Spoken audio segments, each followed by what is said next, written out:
Hello and welcome to the debate. I'm your host, Maqbool, with you at PTV WORLD. In today's show, we will be taking a look at two very important stories. Our first segment in the show today is with regards to Russia and the Ukrainian crisis that is evolving by the day. We understand that a Russian army has claimed capturing certain parts of Ukraine, and there's, of course, issues of bombardments as well. And we also know that a lot of the infiltration has been carried out that was earlier spoken about in terms of getting consequences from the Western allies and the US. Joe Biden, of course, has reacted strongly to this and said that Russia is going to pay for these moves. We also understand that many Ukrainians have also fled these areas, and there's a lot of confusion going on at the moment. With regards to what is happening in Ukraine, also puts an impact to the world in general, to our relations with different countries, and of course, the economic impact globally and also regionally. We'll take a look at all of these issues and see whether or not this issue will be able to resolve itself diplomatically and peacefully, because of course simultaneously the talks seem to be continuing as well. The statements with regards to negotiations and being open to them have also been given out. So we'll explore that in further detail as well, and then take a look as to how this could possibly evolve or escalate in the coming days, and the impact that it's going to have on the political and economic situations all across the world. In our second segment of the show, we will be taking a look at the very important and oft ignored issue of climate change that is going to affect everybody. This is something that has been reiterated time and again, and we know that now the United Nations Intergovernmental Panel on Climate Change has released another report, and they have outlined in clear words what are the consequences, and that this is, of course, the obvious situation that is going to happen if immediate measures are not taken to curb climate change and global warming. Of course, many such reports have been given in the past as well, and a red alert has also been issued for humanity. But with regards to action being taken, perhaps that has been slow. What can be done with that regard, and how urgent are we talking about? We'll explore further in our show today as well. In our studios with me today is Raja Faisal, and unfortunately we have not been joined by Mr. Farrukh Pitafi, who's feeling a bit under the weather, and we wish him all the best, and we hope that he gets well soon because he is missed, and we hope that he joins us in studio back again in no time. We also have been joined by our guests online for our first segment. Let me first introduce Tom O'Connor, Senior Foreign Policy Writer at Newsweek, Staten Island, New York. He's joined us on Skype. Thank you very much, Tom, for being with us. We've also been joined by Daria Platonova, who's a political analyst from Russia. Thank you, Daria, for joining us in the debate today.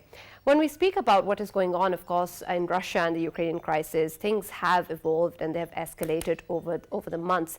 And this, of course, is an important issue to be looked at. But now what is going on requires an immediate move towards peace as well, considering the kind of impact it's going to have on Ukrainians and also the people in the world at large as well.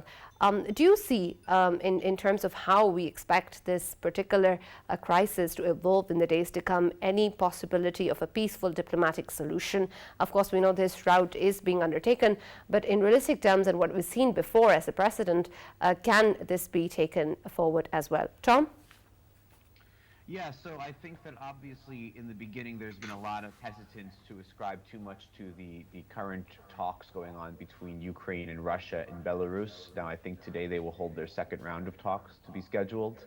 At the same time, I think it is important that so early on to this conflict, diplomacy was an option, and even if it's somewhat theater, and even if the outcomes are somewhat premeditated at this stage, I think it is important that that channel is open. I wouldn't take my eye off of that. No matter what happens in Ukraine moving forward, I'm fairly certain that some sort of diplomatic resolution will be met, and I think that that resolution will favor the side who's doing better militarily, of course.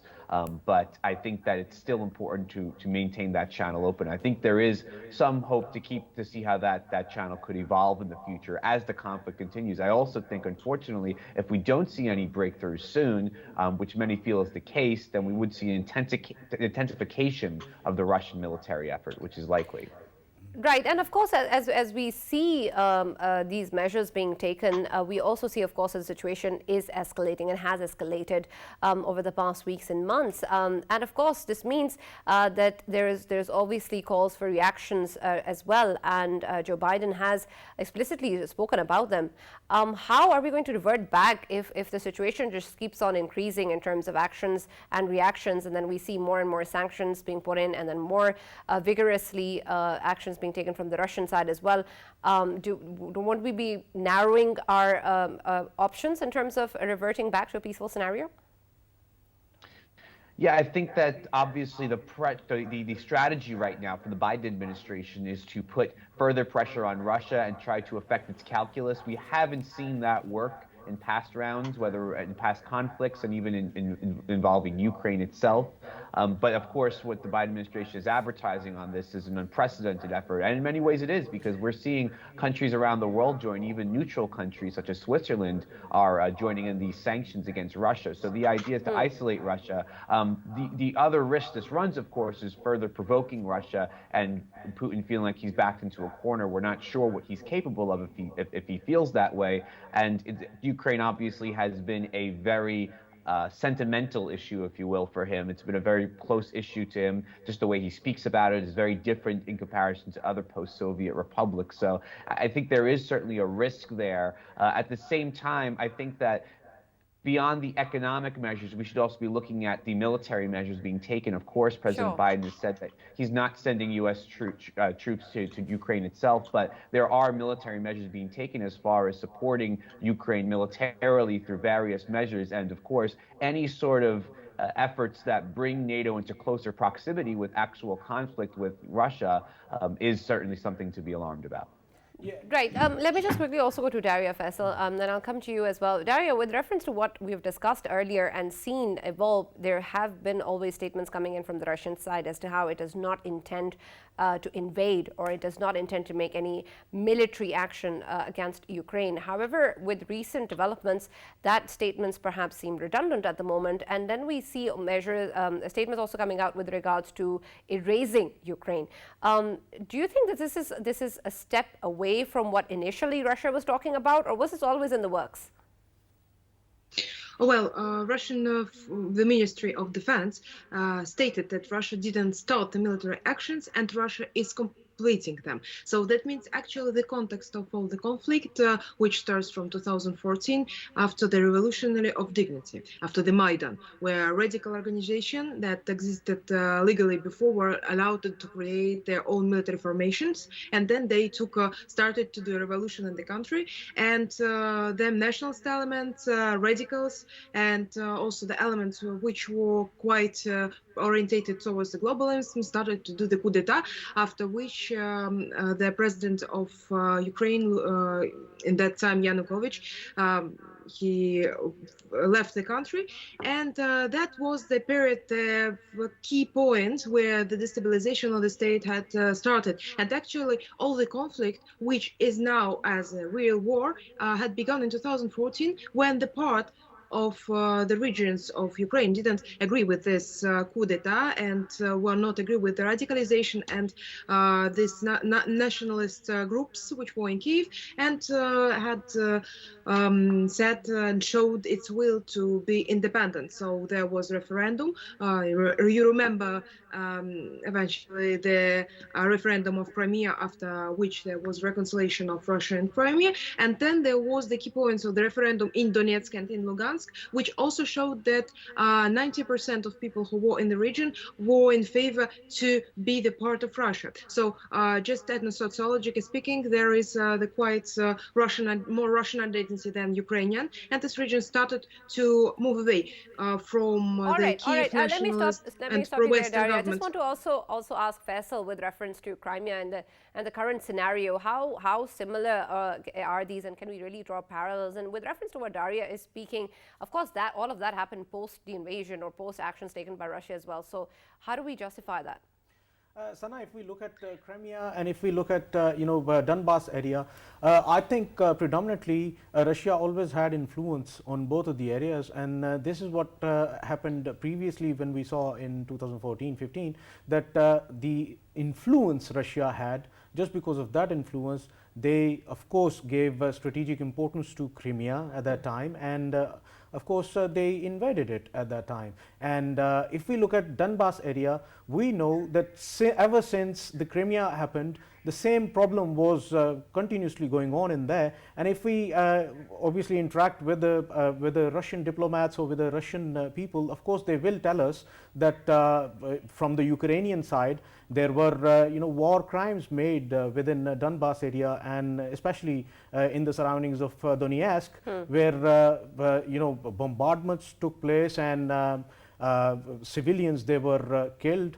And now, of course, we can simply say that predominantly, ethnically, if we look at the population of Donbas, 80 to 85% of the population is Russian, and this is why they already had influence in there, and that influence, and looking at the fact that continuously they've been subjected to military operations from the Ukrainian side, this is the reason they have entered in that area. And to me, what I believe, that if somebody asked me about where would it end, I would simply say that maybe Russia would only take the eastern part of Ukraine, where Donbas area is, and it just wants to secure Crimea more, plus Donbas area, and I think this would end there. And in the remaining part of Ukraine, of course, they do not want a government which is sort of being dictated or being sitting with the Western powers. They just want a government in Kiev that is neither with Russia nor with the Western powers. Right. Daria, I also want to bring in the fact that we've seen news come out with reference to the Ukrainians possessing nuclear weapons or being able to possess nuclear weapons. And this is something perhaps that has come up now in this entire crisis situation. Correct me if I'm wrong. And has this always been a concern of Russia's with reference to Ukraine actually being able to possess nuclear weapons or not, and whether or not this is being used as a justification for its actions? Actually, the problem with the nuclear arms in Kiev pose no threats to Russia if the regime which is there is legitimate and is quite neutral towards Russia. But if this battleground, this place, this Ukrainian state, becomes some kind of proxy actor of the globalist forces and has big influence and has the impact of the globalist agenda, in this case, this nuclear weapon becomes the threat. So Zelensky also had mentioned several days ago about the nuclear weapon and the possibility to use it against, to create it and to use it against Russia. So that's why our president as well also said that Russia also has it. So there was some kind even of the dialogues between the expert and geopolitical analyst that maybe the Third World War can start. But I think that, I think the expert which participated in the program, I think that's absolutely correct analysis about the Russian strategy in Ukraine. We want to free our Russian people which have been under the bombardings during 8 years. And actually the strategy of the state is not to conquer or to invade Ukraine, but to install their peace. From the other side, the globalist forces and also US strategy is very smart, extremely clever. They want to install there some kind of Afghanistan without even entering the region, and Biden declared a lot of times that there will be no American soldier, and to install this chaos near the pole, the opposite pole, geopolitical opposite pole of multipolarity. But I don't think that we are now in the process of isolation. I think that we now are in the process of finding new friends and installing quite hard and effective and productive ties with them. This is China, this is for sure Pakistan, and I will remind that on 24th of February there was the Prime Minister of Pakistan who visited Russia and who is a very, very important partner for Putin. And so I think the world is extremely changing from the globalism toward multipolarity. And as it's moving towards this new world order, multipolar world order, the globalists are putting strength on this Afghanistan-Ukrainian conflict and want the total destabilization. Yeah, Tom, I wanted to come towards you. You know, looking at the recent facts, Of course, we saw that President Putin, he went to Beijing last month, a month before. And of course, it was an excellent visit for him, for Russia as well. They struck two major deals with them. Number one, they want to increase the bilateral trade from $117.6 billion to $200 billion, number one. Number two, if we look at the deal of 30 years of gas pipeline, I think these two are a major factor when it comes to bilateral relations with China of Russia in recent times. So looking at this fact, and if we look at China getting in touch with Ukrainian foreign minister, and of course they have already called it a war, not just merely an operation. So now in that scenario, if China is saying that it wants to play a role for bringing both of the parties to the table and try to negotiate peace, how would US see it? Because they are in a position to bring both of the parties on the table. And I just wanted to know, what would the Biden administration feel about it? Well, I think it's really interesting because, I mean, we're really seeing right now the weight of China on the world stage. We've seen, obviously, China's rise for decades now, but now as a geopolitical power, in some ways it eclipses the U.S. already. And I think that if China is able to bring both sides to the table, it will be seen as essentially a guarantor of Eurasian security, spanning from both East Asia to near Russia and, of course, including Ukraine. I mean, I think that China considers Ukraine a strategic partner, part of its global partnership network. Of course, it also considers Russia a comprehensive strategic partner of coordination for the new era, an unprecedented title that it holds with Moscow. So I think that China very much wants to play a diplomatic role, and it said so from the beginning of this conflict. I think it was also very notable that it was during the call between Putin and Xi that right afterwards, or during the call, Putin had said that he was ready for high-level talks because essentially China had urged it. I think China is in a very powerful position here because if these sanctions do last on Russia, and even in the short term as they are in place, China, of course, is the major economic power to which Russia will have to turn for its foreseeable future. And so I think that right now, as far as the Biden administration's look at this, I think it is kind of an awkward position to be in because the U.S. has cast itself as not only a regional guarantor of security, but a global one. And if China is able to fill that role in this part of the world, I think it says something about, and as Daria said, a more multipolar world, which I think is inevitable in many ways. But I think that Russia would have liked to see more backing for its operation, or at least more neutrality, and it hasn't seen that. Daria, just a quick question. I just need to ask Tom something quickly, and we'll come back to Daria, Faisal. With reference to what we discussed earlier, Tom, when we saw that, of course, the Biden administration has emphasized on the fact that U.S. troops will not be sent into this crisis. But of course, when we see the situation evolve and change or transform itself in the future, perhaps those decisions can be questioned or changed. Is that a possibility for the U.S. at all, considering whatever may happen in the future? I still think it's very unlikely that we'd see direct U.S. troops or even NATO troops in Ukraine. What I worry more is some sort of miscalculation where we see a cross-border clash of some sort or a shoot down of a plane. When tensions are this high, the room for miscalculation is much greater. And I think that is the true threat right now. And after that happens, if it does happen, hopefully it doesn't, we might see some reconsiderations as to the appetite for direct U.S.-Russia or NATO-Russia clashes. But I don't think that's in anyone's interest right now. Sure. Yeah, Daria, I just wanted to ask you, if you could elaborate the reasons behind the failures of talks between both of the sides, Russia and obviously Ukraine, in Belarus, so that if China is planning to have the talks, peace talks, then they should be aware of it. What were the reasons?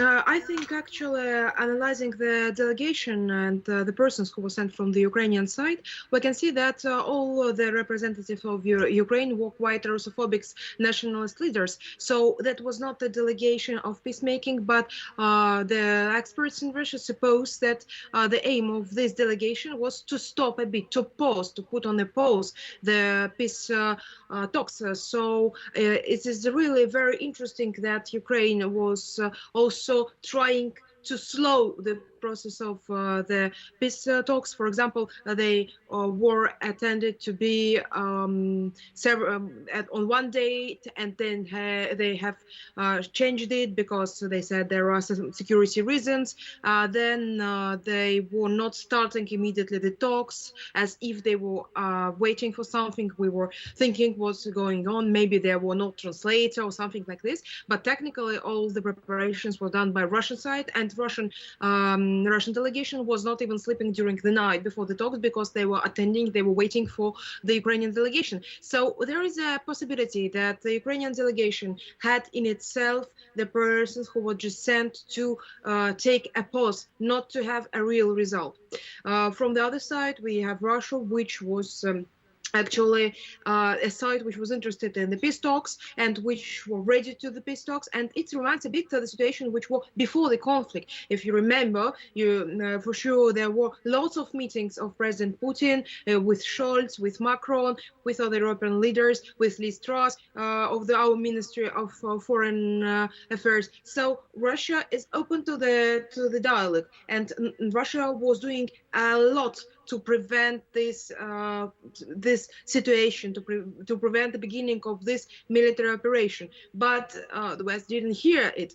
Unfortunately, the position, the mission of the West was not successful. I think that China can be the perfect partner who can install the dialogue between two countries, but for sure it will have a very negative reaction, and for sure Ukrainians will not accept this variant till the end. Right. When we talk about the economic impact, Tom, I know earlier you said that perhaps we need to look beyond that as well, but this, of course, is a major aspect of it as well. And when we see both of the aspects actually affecting the economy, perhaps the invasion itself is going to affect global economy, and then, of course, if it's prolonged, and then we also see that increased Russian sanctions on Russia would also impact trade relations with European nations as well, and of course other countries dependent on Russia for energy. And we understand that both of this has its own impact. Which one, in your opinion, could be worse, and how are we going to look at the overall scale that it's going to affect in terms of global economy? Yes, Tom? I think that that was for me. Yes. Yeah. Sorry, Yeah. Tom. I think the issue there is that right now the global economy is not prepped for this sort of shock to the system. I think that right now that there's being some sort of after work being done to prep it for that. But of course, there's going to be major effects. There's going to be a lot of sort of shock waves that resound through not only the West but the East as well. I mean, Russia is the world's largest country. So just based on logistics alone, if Russia closes its airspace to other countries, just as other countries have done to Russia, this would be very difficult for shipping, for flying, for certain things like that. Of course, just airlines are already in disarray. And then financially, Russia has a lot of money going through there, and Russia has a lot of cultural influence, a lot of diplomatic influence. It does make things very difficult, I think, for a lot of people. And of course, not to say anything about gas prices, which of course is something that we're already going to, I think, see in the very short term be affected. I think that the idea right now is that the West and the Biden administration, specifically leading this initiative in many ways, is prepared to be able to absorb these consequences and rally around Ukraine, making it seem that this is all a necessary sacrifice. Right now, we are seeing, I think, a lot of unity among these countries. But I think in the long run, as those effects set in, that's really going to come to the test. And I think it's going to test each country on an individual basis, both in Europe, in Asia, and anyone else who's joined this initiative. Yeah, Daria, by the looks of it, if we look at Ukraine right now, of course, the population at large is being given the arms, and of course they are getting ready for everything possible, whatever they can do. So could we say that in coming future, of course, we are looking at a Cold War right now, because earlier you have mentioned that there are two sides, and of course they will be fighting each other. And if we look at the population at large of Ukraine, if they are getting armed, and in coming future, if the government disappears and everything disappears, but a civil war erupts within Ukraine, and overall control of Ukraine is in the hands of Russia. But of course, in the pickets, civil war is there, and the situation which was earlier in Donbass, it would be a situation in all over Ukraine. Is Russia ready for it, or it would be better for Russia to just maintain and retain their position in the eastern Ukraine and leave the remaining of Ukraine and leave Kiev to its own? Well, the fact that the population was given the arms is really a crime which was signed by Vladimir Zelensky, the president of Ukraine, and actually, for sure, it will lead to the civil war. And the thing is that now, receiving the information from Kiev, we have the confirmation that the arms were taken not by the people who wanted to protect, so-called, their lands, but by the groups which has the criminals intentions and which are even not connected to the war, which started to do some kind of looting. And this is awful, because now there was the official okay of president of Ukraine for looters and all that kind of things. So this is very, very complicated. I think that for sure, Russia has no intention to stay in the Ukrainian lands in Kiev, but it wants to have the peace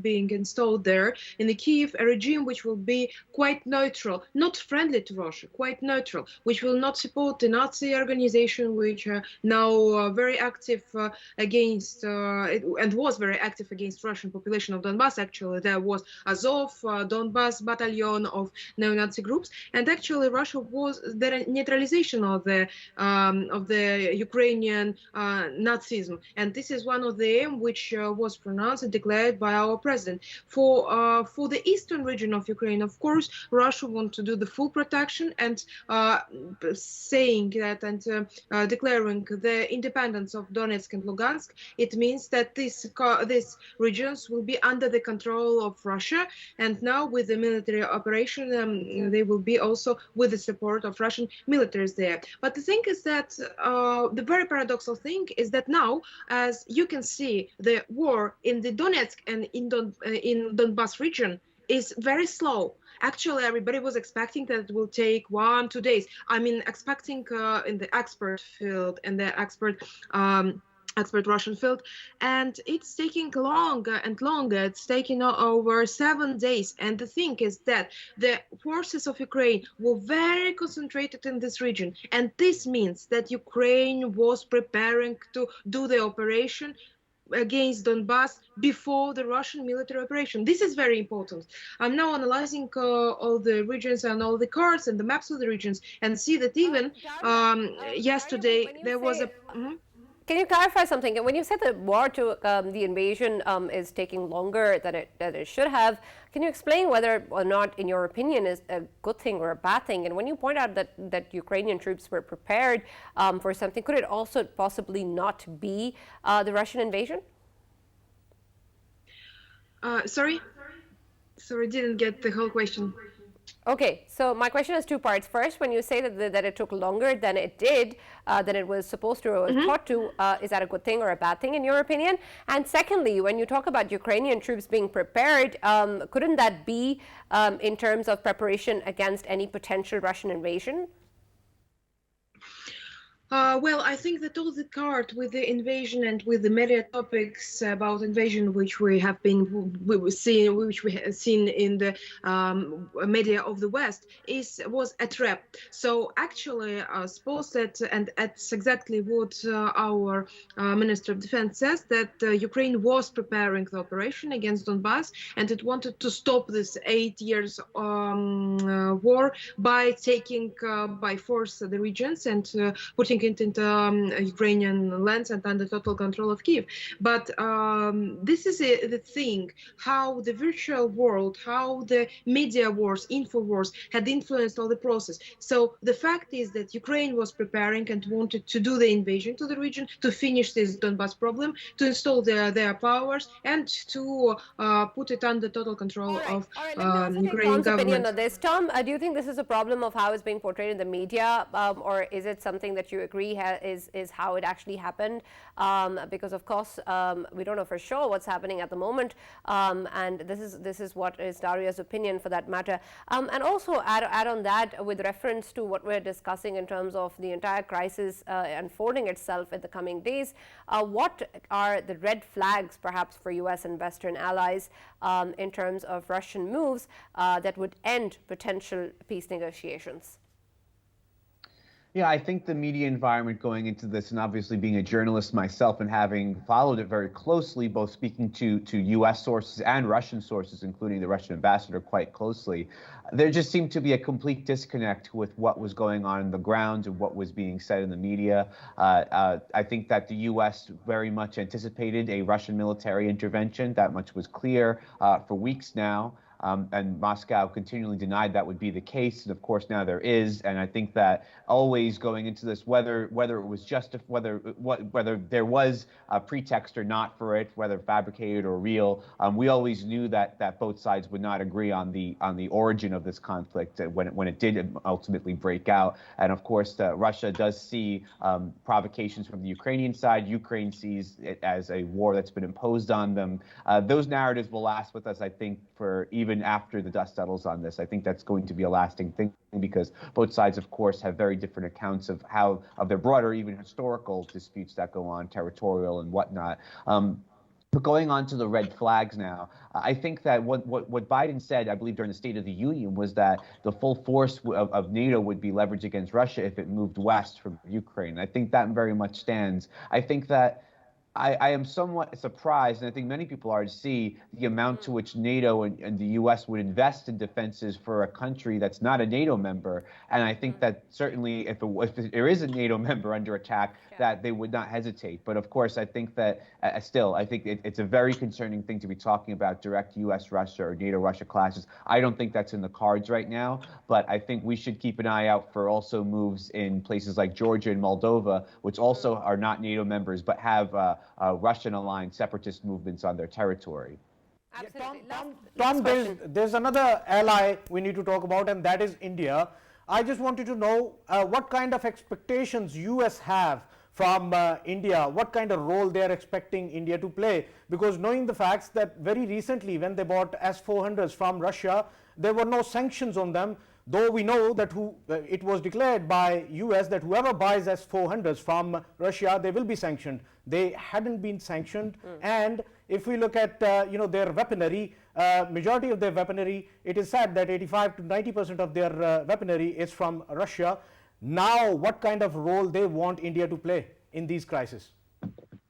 Yeah, it's a very interesting position, and we've done a lot of reporting about the India-Russia relationship as well. I think this crisis right now is a test for both Moscow and Washington's attempts to court India. I think India is playing its cards as trying to balance the relationship with both sides. It wasn't surprising, I think, that India abstained at the UN Security Council and hasn't joined it in sanctions against Russia, because, as you said, a lot of its military defense comes from Russia. And there is a large part of the Indian population, including the military community, that see Russia as an ally. Of course, India has moved towards the West, and specifically the United States, quite dramatically in the past 2 years. But there is a feeling in India that it will stay non-aligned on this issue and broader issues, perhaps geopolitically. So the U.S. has to sit there and say, well, if we want to leverage the Quad in the Asia-Pacific region, India is the only member of that who's not a U.S. ally, and in moments like this, that becomes very clear. Whereas Russia right now sees two of the world's largest countries by population, China and India, not condemning it, and that much gives Russia sort of more room to operate internationally. Right. Daria, my last question to you with reference to what we were going to see in the future. What sort of issues do you think can possibly be compromised on by the Russian side in terms of when we talk about negotiations and dialogue? Of course, there is something that is going to be discussed and put on the table that Russia may also have to give in. What are those things, and what would be the hard limits for Russia in terms of the same? Can we see any sort of backing from Russia from where they currently stand? Well, I think the main issue, the main requirement of Russia to Ukraine is the deradicalization, and also the end of the Ukraine, which is governed from outside. Our leaders of Russia had declared that Ukraine is not a sovereign state, it is a state which is ruled from outside of Ukraine. So I think the new government, which will be legitimate and which will be elected after the vote, will be the solution, as well as the Nazification. It means that the Nazi elements, the radical neo-Nazi groups will be banned from existence, and they will be put into prison, and the people who were responsible for the genocide in Donbass will have the price for that. It speaks about the tribunals. And I think Russia is not interesting to stay in Kiev, to stay on this line, and I think that Russia wants the peace for the region, and I think that Russia is not interested in having Ukraine as a failed state, and it doesn't even want to have some kind of a state with what it can operate freely. Russia wants a sovereign Ukraine, but which will be Thank you so neutral much, territory. Daria. Thank you, Daria, for joining us, and Tom O'Connor for being with us in the debate. That's all we have time for, unfortunately. There is, of course, a lot that remains to be seen, and we'll find out more as the days unfold. But what we can only hope for is that there is peace and less suffering, because, of course, there are many, many people on the ground that are suffering because of the current scenario, and we hope that the negotiations actually result in something positive for them. We'll move on to our second segment with reference to something that is affecting everyone all the time and is bound to affect humanity overall in the coming years and decades. Already has in so many aspects, but unfortunately is still ignored largely by those who are responsible and those who can actually do something about it. In the United Nations Intergovernmental Panel on Climate Change report by them again has highlighted the situation that we are in and the kind of crisis that is unfolding in front of our eyes in terms of environmental change and climate change and how it's going to affect humanity. Not only that, they also point out the kind of urgency that there exists and the measures that need to be taken quickly in order to be able to take things under control. A lot of it has not been done, as had been posed in the past as well, but we are running out of time. Faisal, we of course know that Prime Minister Imran Khan has always focused on the environment, talked about climate change as a major issue. He's also spoken about different international fora with regards to what really needs to be done. And this is something that a lot of people around the world are talking about, but perhaps their voices are still not being heard as much as they should be, because we don't really see any real change in terms of actions taken by the developed nations in particular, in terms of perhaps limiting carbon emissions or other actions that they can take to protect the environment. What really do you think will be something that is going to push them to do something about it? Because these reports really clearly paint the picture and the urgency of the situation, but they don't seem enough. Sana, you've rightly pointed out, I think a major disaster is around the corner, and unless that occurs, nobody would be taking it that seriously. And right now, of course, the Western world, they need to put more efforts into it. If you look at China, they have been, facilitating and putting efforts for it. If we, look at the Western world, they have done a lot. And, once again, I would say it's not enough. We need to, being Pakistanis, we need to be aware of the fact that Pakistan has been highlighting it for a long time, because the current government, Imran Khan, he has highlighted it everywhere. And if we look at in the previous government, they only had a government of one of the provinces, and of course the billion tree project, they started there, and then when they came into the national government, they started it at a national level, which was an amazing step forward. Plus, wherever we see our Prime Minister speaking, be it UN where he spoke, he always highlighted this aspect, and he always said that Pakistan obviously is geologically placed somewhere, geographically placed somewhere where obviously we are the epicenter of it, and we know that it is very important for Pakistan, and in that context Pakistan has been doing a lot, especially if we look at the Science and Technology Ministry.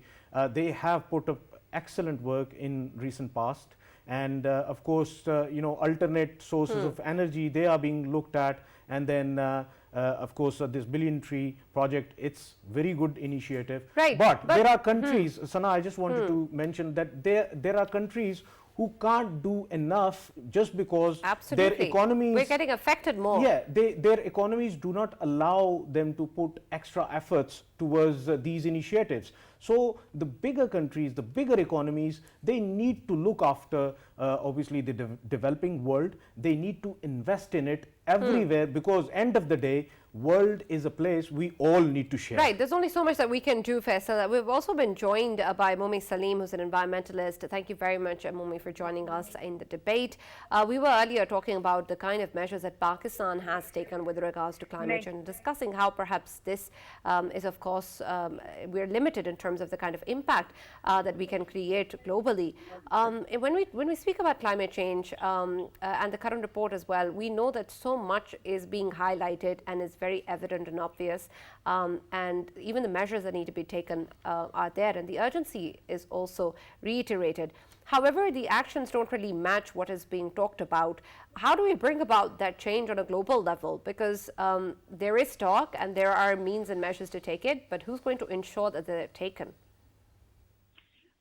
Yeah, so basically, see, climate is a global problem and we have solutions at local level. But at the same time, I think the will of the government and the will of the global leaders have to be there. So, I mean, of course, in COP that happens every year, a lot of course, pressure is put behind this, sometimes through protests and sometimes through, of course, new policies, for example, carbon taxes, etc., for every country to comply. So I think the solutions have to come at the local level. It's very important that we start thinking of policies at the national level so that, that we can bring about change at the global level. And the most important thing out of this whole thing is that cities are becoming more and more important. It is no more the issue of national governments, because every other city or every other district is impacted differently. So we saw this leadership by the New York mayor, back in when US was trying to withdraw. So I think that city leaderships, have to be kind of polished. Right, Momi, can you help me understand whether or not there is any consequence written in place if countries do not actually comply with the measures that they're asked to take? Is there any sort of accountability or any platform that looks into it and delivers a consequence for that? So I think UNFCCC, of course, there's no binding as such. But of course, when we talk about carbon taxes, where you cannot do production without being charged those taxes, I think those are some of the measures that are being taken. But of course, at the end of the day, as you know, UN doesn't have the kind of, the policies do not have that kind of teeth. You can just tell people to kind of, do the right thing, but you can't really, really bring them under that kind of pressure where they have to comply. It is only through these policies where you charge carbon taxes or you kind of, put forward certain measures where you can ensure that these countries comply. It's rather, I would say it's more moral obligation that countries have to kind of, abide by, because we see that what is happening in the world, everybody is impacted, be it developed countries or developing countries. And Momi, we wish, of course, that the moral obligations were a big driving force. Unfortunately, they are not, even in terms of humanitarian crisis. Yes, Faisal, I believe you had a question for Momi. Yeah, Momi, I just wanted to say, I think we need more Greta Thunbergs in the world, because one Greta Thunberg is not, of course, enough to change the mindset of the world leaders. We need to have more. So if we come to Pakistan, do we have Greta Thunbergs here? I think the kind of profile you're talking about, we have much more young people who have innovative ideas, young people who are scientifically more sound.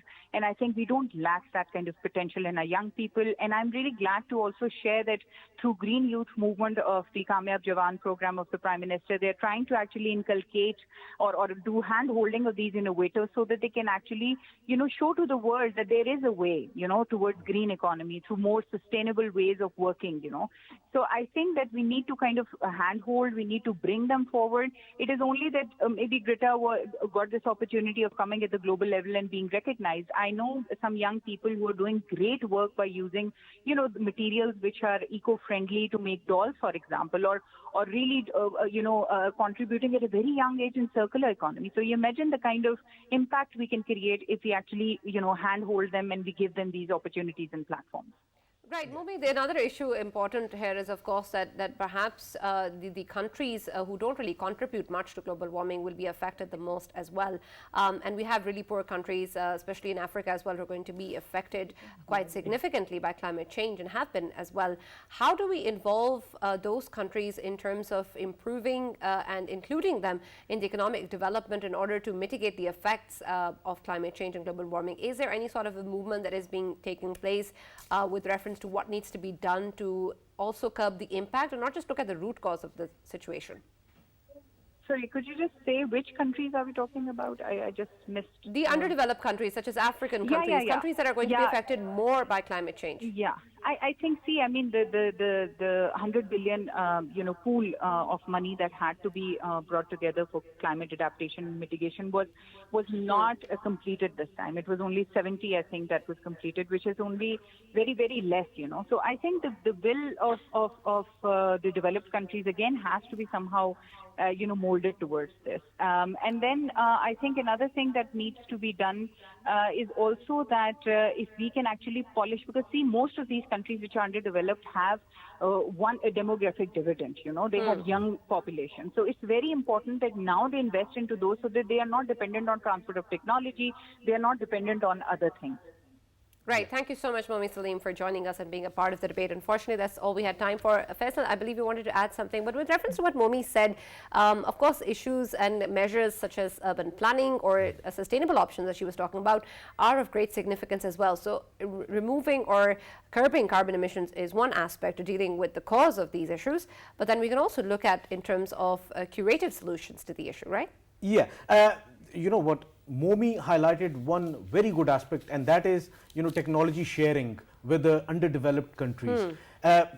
Right now, the developed world is very selfish when it comes to sharing the technology, and technology is too dearly right now, and it is not being adopted by the underdeveloped countries for only reason, and that is the economic reasons. And I think if for the alternate sources of energy, if the bigger countries and bigger economies can share the technology with the smaller countries and smaller economies, I think it would create an excellent absolutely. And Faisal, this obviously, of course, all depends on the understanding that this is an issue that affects the entire humanity, and we won't be able to handle this if we only take a look at a number of stakeholders. We need to involve everybody and make sure that everybody contributes in terms of their responsibility to global change and the kind of crisis that is looming, and perhaps we are not paying enough attention. We hope that is going to change in the coming days, and also that the Ukrainian crisis develops for peace and not for conflict. That's all we have from the debate. We'll join you again tomorrow at 7 p.m. Don't forget to watch PTV WORLD.